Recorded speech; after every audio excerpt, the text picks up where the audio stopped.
Hello everyone and welcome to the Commexis Cast Daily for Wednesday, October 18th, 2017. All the news you need to know from our inbox to yours. I'm Matthew McGrorty, the videographer and podcaster here at Commexis. And today I'm joined by lead strategist at Commexis, Phillip Brooks. Good morning. And the president of Commexis, Len Ward. Good morning. So today we want to talk a little bit about ad fraud. And the first story that we're going to talk about is from the New York Times about Google AdSense serving fake news ads on Snopes and Politifact. Yeah, this is really fascinating simply because of the targeting that's being done. These ads are being created on sites that are specifically geared towards debunking anything that's considered fake news, and what they've actually done is kind of hoisted them by their own petard and served up ads that are actually fake news in and of themselves. So some of the interesting stuff that they talked about here is here's the modus was the fake news ads all worked the same. They displayed headlines at the top of the fact-checking sites that once clicked took readers to sites that mimicked the logos and page designs of legitimate publications. So some of the sites that they copied were Vanity Fair, People, things like that. And what happened is, as you would start to read through the article, in the end it would actually morph into basically text for some sort of ad, usually skin cream or something completely useless. And what was really fascinating about it was that both of the sites that they spoke to, PolitiFact and Snopes, felt that they were really hamstrung in actually finding a way to police this process. Even though Google states that they can actually that they're giving people the tools to be able to block these, both of the sites surveyed said that they didn't know how to do it or that it wasn't really effective. So I thought that was kind of interesting simply because Google's basically saying that, yeah, you can solve this problem yourselves, but these people are saying, no, we can't. Yeah, and when the New York Times reached out to Google to find out exactly how these ads might have been placed, they couldn't give specifics as to what had happened, which, makes sense. Mm-hmm. But they couldn't really give any insight on it, though the accounts that had created these were terminated shortly thereafter. The strategy that was employed is called tabloid cloaking, mm-hmm. As Phillip mentioned. Mm-hmm. And Google said that in 2016 it had suspended more than 1,300 advertising accounts for tabloid cloaking. So it is definitely a problem, to say the least. But it seems like, at least from what we're hearing from Snopes and PolitiFact, that they feel like they can't really do anything. Yeah, here's just to give you an idea. Google themselves have certainly said that they're taking action on these things. Last year they kicked 340 websites and 200 publishers off of AdSense, strictly on the basis of disseminating fake news. So they're clearly doing something, but what they're saying is that you're being empowered as the actual consumer, that you can actually, if this is on your site. But a lot of people are saying no, that's not the case. And just to give you an idea of the actual scope of this and the volume, Snopes served up 150 million ads last month. So if even a small percentage of that happened to be these fake ads that are getting through, that's a huge amount of just fraud being perpetrated on people. Obviously the click-through rate is an important piece of that too.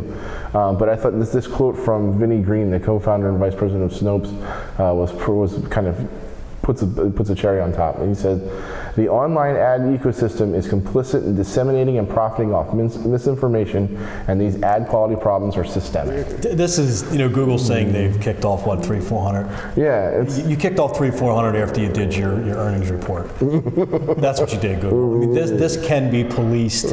I'm not saying it can be policed, in a point to where you can't get, everything can't get through, but how many of these stories do we got to listen to before, websites that are going to have these ads put up there have their own internal policies before something's published?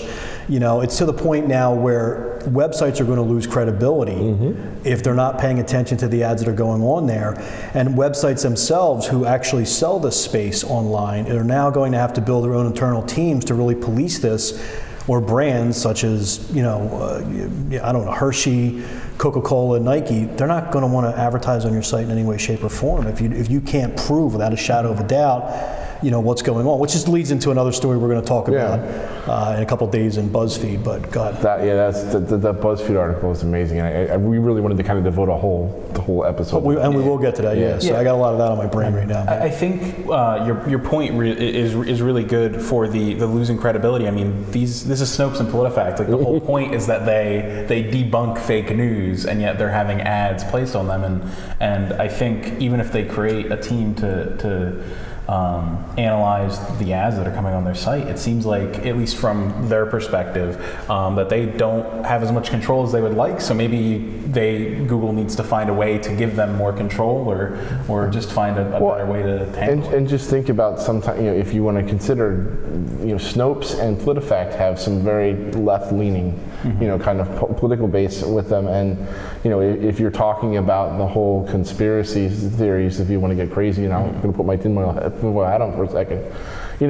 There's a lot of people on that side, that are being accused of influencing the election, that would benefit greatly if they could try to reduce some of the credibility of Snopes and or PolitiFact. So keep that in mind too, that there's the volume of this being perpetrated upon them is probably more expansive than it would be on a regular website.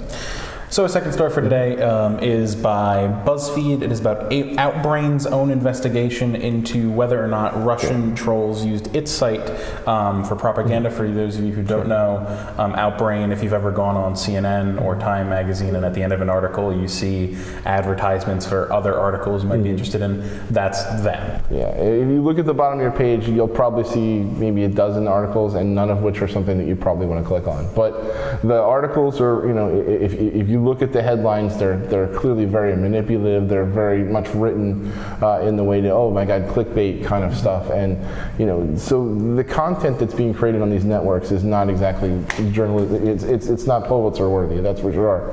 And what's happening is they're finding ways to, they're selling these articles as ads. And just to give you an idea of what the volume, Outbrain claims to reach 550 million visitors per month. So that's just from impressions on the page itself. And some of the other competitors that are also looking into this are Taboola, which claims it reaches over 1 billion visitors a month, and Rev Content, which is another big piece in the industry. Content.ad hasn't been able to, they haven't really been pulled on this, but all of them are supposedly taking looks and see if this has had any effect on them with the election. But I think it's just a matter of taking a look at this stuff and just passing the smell test. Just look at the content. There's nothing there that you want to read.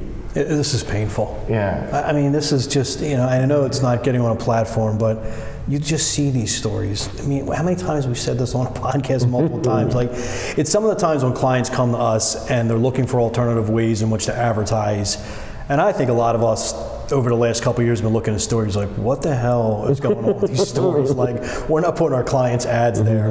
And I think you have to be really, really careful where you're placing your ads, what you're tying yourself up into. I mean, this Russian thing is really, this is crazy how deep this is getting. And, again, it comes back to the policing. Like, where did Outbrain, to me, it seems like some of these platforms, in their zest to become one of the largest, to grab the ad dollars, and I get that, that's what the business is about. But the problem is that you've just lost all ethics, you've lost all morals, and it's just, let's just get all the money in the front door. Oh, well, we were just accused. Oh, we think the Russians were in here too. Like, that's the scapegoat now, opposed to saying we didn't have the right measures in place to really vet your ads, and we're truly sorry about that. That's like, now it's like, okay, well, we've all screwed up, so we're just going to move on. And I think you should hold these kind of companies accountable for. And if your agency's putting your stuff on places like this, you need to hold them accountable. Yeah, absolutely. I mean, that's the thing. One of the things we pride ourselves on is we don't put our clients in a bad position. We're going to make sure that any place that we put your ad out there is going to be a place that you would feel comfortable, that the types of clients that you want to bring into your business would go, and this kind of stuff just, to me, is I don't know who clicks on this. I genuinely don't know. It's amazing. I mean, it's funny because I was actually I forget the article I was on today, and literally down below, it's like the cast of 8 Enough, you know, what they look like then and now. Like, I really don't care what they look like then and now, you know, and that was on like an ESPN article. I'm like, it doesn't make any sense. So, anyway. I know Dick Van Patten sells pet food. That's all I can tell you. Is he still alive? I don't know, but his face is on a lot of pet food. So Good for him. yeah. Well, thank you everybody for tuning in to today's episode of the Commexis Cast Daily. Check us out on Friday for more of the latest trending news. Have a great day. Thanks. Bye, guys.